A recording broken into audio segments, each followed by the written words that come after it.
Hi guys, I'm Spiral Power, and this is part 8 of Sepia Tears, and yeah, let's go. Before I could figure out if her heart was inexplicably pounding like mine, Mara skips away to the bedroom. She's crawling out the window again, isn't she? A few minutes late, after the morning bell finishes its chime, the teacher walks in and my first class begins. I'm on time? Either that or she's 10 minutes late. I sigh audibly and slouch in my chair. Lillian? Of course. She'll be here, won't she? And after everything that happened before, I'm not sure what to say to her. Oh, looks like the class is beginning. Guess I better try to pay attention today. The key word being try. Lunch arrives before I realize it. Yet, this whole paying attention thing doesn't really suit me. More importantly, I've got to track down Rin and Lucas to ask about what they were doing the other day. Lucas, do you understand now? This is why the ratio is so important. I see. This isn't the first time I've said this, but you are a strange guy. Lillian and Lucas are in our usual spot talking about something. I can hear them from where I'm standing, but they can't see me. What? I'm not eavesdropping. I'm just checking my watch. Extremely slowly. It might sound strange to you, but it's a key element of character design. How do you expect to learn to draw if you can't look at things from the perspective of the fan? Well, this was just your impromptu idea. That's not the point. Information like this comes in handy everywhere in life. I'd like to know even a single place where that might come in handy. That's an insignificant detail. Just don't forget 4125. It's a necessity. I might regret asking this, but do you really find these things that interesting? But of course, it is a vital aspect of my existence. And you're not ashamed at all to talk about it? Not in the slightest. Not even to a girl? Well, maybe a little. But I have no need to admit that to you. You weren't planning on saying that, were you? A cunning mastermind such as myself makes no mistakes. But occasionally a slip of tongue does occur. Something strange. I'm not sure what, but you are a strange guy. And I'm not interested in ordinary humans, so I have no complaints. Lillian laughs in reaction, but it's not the same way you'd laugh at a sitcom on TV or a bad pun. You're far more transparent than you think. Has anyone ever told you that? Not in recent memory. Damn it, something's not right. You create an identity by pretending to push reality away, but you really are just. Sorry, I'm late. I barged into the hall. I had talked to one of my teachers after class. What have you guys been up to? Well, I was just telling Lillian about the idea of ratio of. Never mind that. What have you been doing, Lillian? My only normal friend here. Just the usual. Then let's eat. Studying makes me hungry. I take out my lunch with more vigor than necessary. The others seem to notice that something's off, but never mind, it's lunchtime, that's all. But I remember something as our conversation continued. It's not a complete memory, but it's there somewhere. It happened by chance. Lucas' binder was left lying on the ground and small, brightly colored objects stuck out from the front. It was a bookmark. It was a normal bookmark for the most part, crudely laminated with a plain design. The only notable thing about it was that I had seen it before. It was lying in Lillian's drawer yesterday, tucked safely away. I keep telling myself that it's pointless, but I can't shake the feeling that this memory is somehow relevant. Did Lucas give it to her as a present? That might make sense, but then how does he have the same one? It could be just a coincidence, but I don't know it. But I know it isn't. It's silly. The thing I'm trying to remember is so irrelevant that I forgot it after only a year, and yet it must have been important to at least one person for it to be stored away so deliberately. Mark, are you okay? Yeah, I'm fine. I'm just... Alright, just making sure. Anyways, as I was saying, Lillian continued talking about my mind is too clouded to make any sense of it. Hang on a moment. That isn't who I think it is it? I turned to look outside and my suspicion is proven correct. I only seen one, but there are two figures out in the snow. One of them has every right to be there, although should probably be sitting with us instead. As for the other, sorry guys, but I'll be back in a moment. Watch my stuff. I spring to my feet and dash outside. Well, look who decided to show up. Grasping for breath, I catch them before they reach the entrance. That's what I should be telling you. What are you doing here? Nothing in particular. I was bored, so I decided to pay you a visit. At school, of all places? Did I say I would come back, didn't I? This just proves that I'm not a liar. That's beside the point. Only if you want it to be. What? Do you even care about making sense anymore? Don't be mean, Oni-chan. Mara just bumped into me on the way to school and asked for directions. Then we started talking and she ended up following me here. She was just trying to be friendly.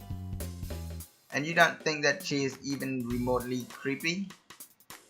More importantly, your sister seems to be quite an interesting person, Mark. Mira puts on a mischievous grin as if she knows something she isn't supposed to know and wants me to know that she knows it. Anyways, what are we idling around here for? Let's go grab something to eat. What? I already have a lunch. That's okay, junk food tastes better. And I have friends to eat with. Don't you want to eat with your precious childhood friend? Who said you were my childhood friend? I did. Now let's go. Oh, wait. Have fun.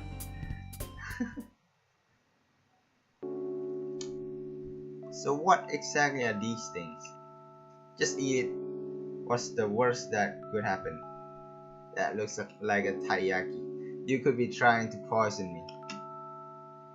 Why would I do something like that? I'm not sure why you do anything you do. Good point. Good point. Well, I guess you'll have to live in fear as long as I'm by your side. Sounds like a dream come true. Myra takes a bite out of the fish-shaped snack. These things creep me out. I'm not sure if I want to know what's inside them. I think I heard Rin talking about these ones. Something about a character that really liked them. Oh, and what happened? I think she died. That's disappointing. Well, maybe she come back to life or something. I don't know. It's not that that's relevant to anything. Yeah, I guess not. There was an odd pause. Anyway, what are you waiting for? Surely you don't want to starve out here after voluntarily choosing to skip lunch? I guess in her world, voluntarily choosing me and being physically dragged from one point to another. You won't know what it's like until you try it. You won't know what it's like. Take a bite. Fine, sweet. I know, isn't it great? It's not bad. See? He takes another bite, looking like a kid in a candy store. You're not difficult to please, are you? Are you implying something? No, I'm asking directly. That's not the point. Now, do you see how I feel when I talk to you? She devours the last of her snack to hide the fact that she is at loss for words. You look like you don't have a worry in the world. It must be nice. I don't have much to worry about in the first place, right? We can take as much time as we need. That smile, it makes me uncomfortable. Anyway, I'm just glad you weren't trying to poison me with this thing after all. I told you I wouldn't do something like that. The most I do is try to mess with your social life. Is that supposed to be comforting? You are easy to toy with. So Myra, if you don't want to tell me about yourself, then tell me about your past. The distant past even. Why would you ask that all of a sudden? Well, you were talking to Rin, right? She must have asked something about you, and I don't think you would have worded your way around it. Oh, I wouldn't go so far as to say that. True, but still, you must have told her something, right? It's a little unfair that she knows more about you than I do. Mira props her shin on her fingers. Fair enough. So, where do you want me to start? Now that's a tricky one. I didn't even think she'd agree. Well, what about your life before high school? What were you doing before we met? You don't pull your punches, do you? She grinned awkwardly but continues on. I'm not sure if I told you this, but I was living in another country a few years ago. It was from the end of junior high in the beginning of high school. Okay, now I'm curious. Feel free to stop talking when you want, but mind telling you how you ended up in another country? Well, it's a long story. I can wait. I know, but... She sighed audibly. I guess that's the end of that. It's alright, I understand. Sorry for prying. Oh no, there's no need to apologize. It's nice to see that you've been open with me. Shouldn't it be the other way around? You haven't told me much about yourself either. That's because you already seem to know all there is to know. I can't argue with that. I smirked unconsciously. It's like I'm talking to an old friend. Well, it's up to you, but I don't think it's helping us grow closer if you don't tell me anything about yourself. I don't mean to hit a nerve, but you really want to know? When you put it that way, I'm not sure. If it's important to you, then I can talk. But only if you promise that you are not just doing it out of curiosity. I stare at her and regret sinks in. Sorry. No, I should apologize. It isn't like me to get this serious. You know, even though I haven't known you for long, I think we have talked enough for me to understand just a little bit about you. I know enough to say that you're not suited to being depressed. Hey, I'm still human. Humans are allowed to be depressed. Then how do you explain jumping off the roof and vanishing into the snow? Well, maybe I'm just a special human. A human that can teleport isn't a human. Wah! You shouldn't ruin a girl's dream. Yep, she definitely back to normal. You know, you're a lot more childish than I first thought. What would you rather I act like an elegant lady that lives in a mansion, drinks expensive tea every morning, and goes for a prestigious all-girls high school? That was a very specific example. No, I'm just saying it as an insult. I just find it surprising. I think it's nice, kind of nice that you act like this. It makes me feel like I can relate to you. You don't think you can relate to the refined type? Well, no, not really. And I don't think many of us can either. Maybe you're right. Well, that's okay. I'm far from refined, as you can see. Mira brushed her hair aside and dark expression with it. This is who I really am anyway. Just an eccentric kid who enjoy a quiet night of reading. If that's how you want to put it, then I'm just a weak-willed slacker who skips school right before exams to talk to a girl he barely knows. It's an odd combination, but I think it works, and that's all that's matter. Come on, let's go. The day is still young.